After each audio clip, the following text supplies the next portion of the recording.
বিএনপির চেয়ারপারসন বেগম খালেদা জিয়া তিনি কিন্তু আসলে গত ৭ জুলাই অসুস্থ হয়ে দিবাগত ভোর রাত ৪টা ৪৫ মিনিটে কিন্তু তাকে এভারকেয়ার হাসপাতালে ভর্তি করা হয় এবং মেডিকেল বোর্ড থেকে বলা হচ্ছিল তিনি গুরুতর অসুস্থ এবং তারপরে কিন্তু আপনি জানেন যে আওয়ামী লীগ সরকারের পতন হয় এবং পতনের পর তাকে কারামুক্তি দান করা হয় এবং কারামুক্তি পাবার পরে প্রথম তিনি কিন্তু এই তার বাসভবনে আসছেন এবং বাসভবনকে ঘিরে কিন্তু দেখতে পাচ্ছেন যে নেতাকর্মীদের কিন্তু ঢল নেমেছে, অর্থাৎ আশপাশে যারা নেতাকর্মীরা রয়েছেন বনানী, গুলশান এবং বিভিন্ন জায়গা থেকে কিন্তু নেতাকর্মীরা উপস্থিত হচ্ছেন এবং দেখতে পাচ্ছেন যে যারা এই জায়গাতে আগে আসতে পারতেন না অনেক যেমন আইনশৃঙ্খলা বাহিনীর সদস্য, পুলিশ তারা কিন্তু বাধা দিতেন, কিন্তু আজকে তার ভিন্নতা আমরা দেখতে পাচ্ছি। আপনারা জানেন যে 2018 সালে 8 ফেব্রুয়ারি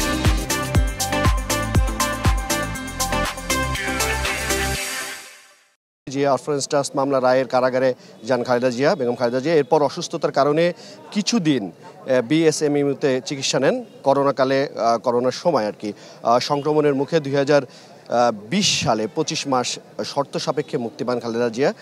সরকারের নির্বাহী আদেশে মুক্তি পাওয়ার শর্ত ছিল তিনি তার বাসাতে অবস্থান করবেন এবং ঢাকাতে চিকিৎসা করাবেন শর্ত মেনে। এরপর থেকেই তিনি তার বাসা ভাড়া করা বাসভবনে ফিরোজার সময় পার করছিলেন। আন্দোলনের মুখে আওয়ামী লীগ সরকারের পতনের পর রাষ্ট্রপতির আদেশে মুক্তি পান বেগম খালেদা জিয়া। রাষ্ট্রপতি আদেশক্রমে মঙ্গলবার 6 আগস্ট স্বরাষ্ট্র মন্ত্রণালয়ের সুরক্ষা সেবা বিভাগ কারা 2 শাখার উপসচিব মোহাম্মদ আবু সাইদ মোল্লার সয়ে এ বিষয়ে প্রজ্ঞাপন জারি করা হয়। তবে অসুস্থ থাকার এরপরও তিনি হাসপাতালে অবস্থান করেছেন, এমনকি সেখান থেকে বিএনপির এক কর্মসূচিতেও ভার্চুয়াল যুক্ত হয়েছেন এবং আপনি জানেন যে তারপর থেকে কিন্তু আসলে নেতাকর্মী যারা রয়েছেন তারা অপেক্ষা করছিলেন কবে তিনি বাসায় ফিরে আসবেন এবং বলা যেতে পারে এখানে যারা নেতাকর্মীরা রয়েছেন তারা অপেক্ষা করছেন।